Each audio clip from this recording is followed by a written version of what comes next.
Alden Richards and Catherine Bernardo. Totoo nga ba na merong secret marriage na naganap? Ang lahat ng yan, but before that, if you haven't subscribed yet to my YouTube channel, please don't forget to like, share, and subscribe at hit mo na rin ang notification bell for more showbiz updates. Of course, bago tayo magpatuloy sa ating updates for today's video, nais ko pong pasalamatan kayo for always watching and trusting this channel. Thank you so much sa inyong palagi ang panonood at palagi ang pagsubaybay sa mga updates po natin. Maraming salamat po. At ngayong araw, pag-usapan natin to kasi matapos po na mag-confess si Mr. Alden Richards na siya po ay nakaranas ng matinding depression. Tapos umamin din po siya sa kanyang interview na feeling niya is nasa ang 2024, yun yung pinaka lowest part ng kanyang buhay, ano. And ang dami niya pong mga revelation patungkol din sa kanyang love life and so on and so forth. So dahil po dito, ang dami pong mga nag-speculate patungkol po dun sa kanyang naganap sa buhay niya na sinasabing merong mga issue, no? Kaya hindi tayo mananahimik lang para po hindi i-correct yung mga issue na yan, ano? Dahil totoo naman po walang kinalaman si Miss Catherine Bernardo sa kung ano man depression na pinagdaanan ni Alden. Kasi bago pa man po sila magkasama ni Miss Catherine, 6 months or 4 months ago, prior to that movie, is naranasan na niya na yon. Ibig sabihin, naka-recover na siya at nasa healing process na po siya nung nagkasama sila ni Catherine. Kaya malaki din pong bagay na nagkaroon sila ng isang successful movie. Kaya ito po ay malayo doon sa mga bintang na si Miss Catherine ang dahilan ng pagkakaroon ng depression niya. 'Di ba? So inamin naman po niya sa kanyang interview, I think last year was my lowest year, rock bottom.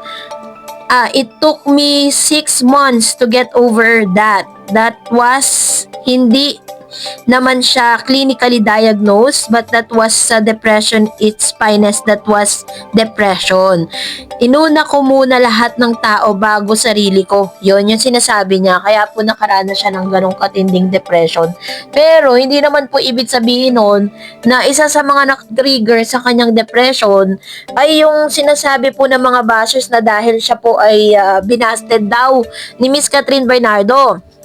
So, meron pong isa kasing nag-comment. Sabi niya, Ma'am Darits, bakit isa sa mga problema ni Alden yung naka-live-in niya dati?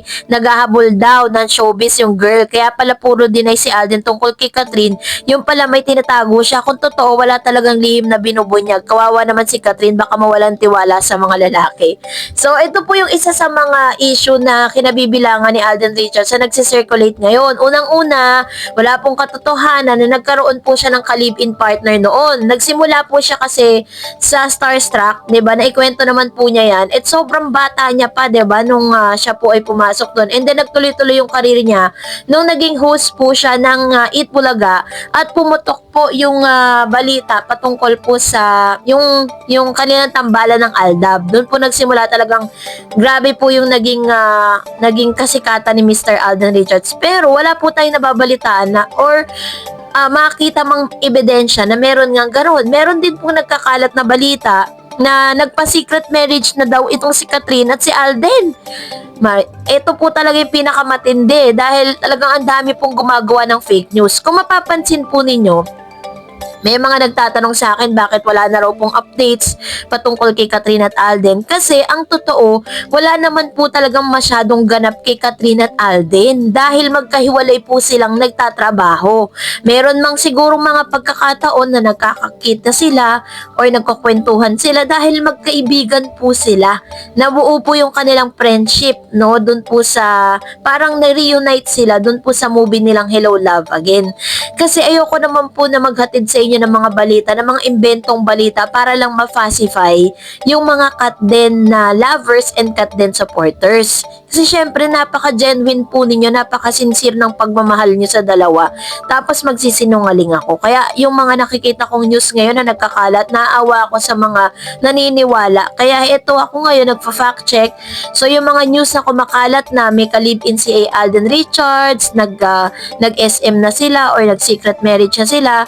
Ang point of view ko lang, bakit kailangan nilang magpa-secret marriage kung pwede naman nilang ibunyag na nagpakasal sila or magpapakasal sila dahil wala naman silang tatapakang tao, parehas naman silang single.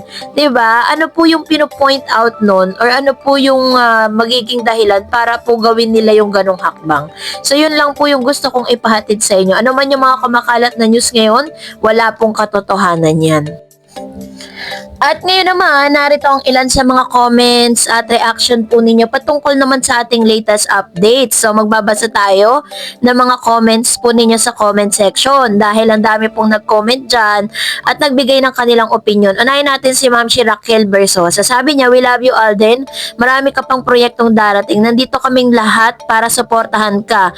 Alam mo bang na-inspired mo kami sa bawat laban or charity work na ginagawa mo? At yung imposible, nagagawa mong posible. Go Alden, lalo kang i-bless ni Lord dahil bawat ginagawa mo ay may purpose. Keep inspiring us." Ayan, totoo naman 'di ba? Parang si Alden Richards, lahat ng mga ginagawa niya, lahat ng mga pinaplano niya, talagang kapaki-pakinabang, 'di ba? Kung may makikita kayo mga sikat na actors and actresses ngayon, 'di ba parang pag sumikat na ng todo, kumita na ng todo, makikita mo sa party, makikita mo sa mga ewan, 'di ba?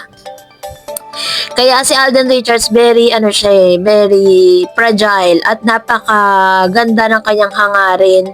And I know that God will truly bless him dahil sa pagiging generous niya at matulungin, ano?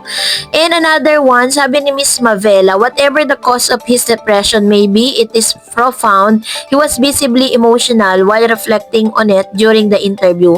Even if he tries to deny it, he's still experiencing pain. He described himself as selfless, always prioritizing the needs of those around him. However, he has reached burnout and realized that he must prioritize his well-being to support others effectively. He acknowledged the need to be," tama po yung sinasabi dito ni Ma'am Shimabella ha. Sabi niya, he acknowledged the need to be selfish as the term suggests, but recognizes that this is necessarily unacceptable. "I hope this time will heal whatever he is feeling right now. And as for his love life, it will unfold when the time is right. There's no need to seek it cut actively. Time and fate will reveal when they are both ready," which is very true. Tama po yung sinasabi ni Miss Mabella dito na parang ito naman yung pagkakataon na unahin naman ni Mr. Alden Richards yung sarili niya. And sa tungkol naman sa pag-ibig, 'di ba? Parang sinasabi ni Alden Richards sa dati na hindi siya naghahanap, no? Alam niyang kusang darating 'yon. At hindi hindi yung magiging partner mo ang magiging set of happiness mo, yun yung bubuo sa'yo. Hindi ganun eh. And sabi po ng iba sa kanya, hindi pwede, kailangan hanapin mo siya, ganyan-ganyan. Pero ang sabi ni Alden, alam niyang darating yun ng kusa. Sabi ni Renato Science, speaking of interview, try mo panoorin yung interview niya sa People's Asia. Doon mo maintindihan yung nangyari sa buhay. In-depth analysis mo, meron ako na-share sa'yo sa YouTube Daraj channel. Ayan. Salamat Ma'am Mr. Renato Sayan sa inyo pong comments. Another, sabi ni Miss Raquel, "Sa mga natulungan ni Alden, sana kahit support sa mga project niya, dasal para sa kanya ang gawin ninyo. Go Alden, nandito kami ng pamilya ko, tuloy lang ang buhay, walang sukuan. Marami pang project mong gusto naming mapanood." Yan, ito naman yung kanyang komento with regards to this. So, salamat Ma'am Raquel. Another one, sabi ni Miss Herminia Mangilan, "Walang kinalaman si Catherine dyan. Alam nilang dalawa ni Catherine, di nyo ba alam?" Ang sabi ni Kat na nanginayang siya kay Alden. Ibig sabihin may alam si Catherine na di natin alam. Syempre, close silang dalawa at nagkukwentuhan sila, open sila sa isa't isa at alam nilang dalawa kung ano man yan. Kaya huwag tayo magsalita kung anong tungkol sa kanilang dawa. Dahil kasi sila lang talagang nakakaalam kung ano man yan. Which is true naman, di ba?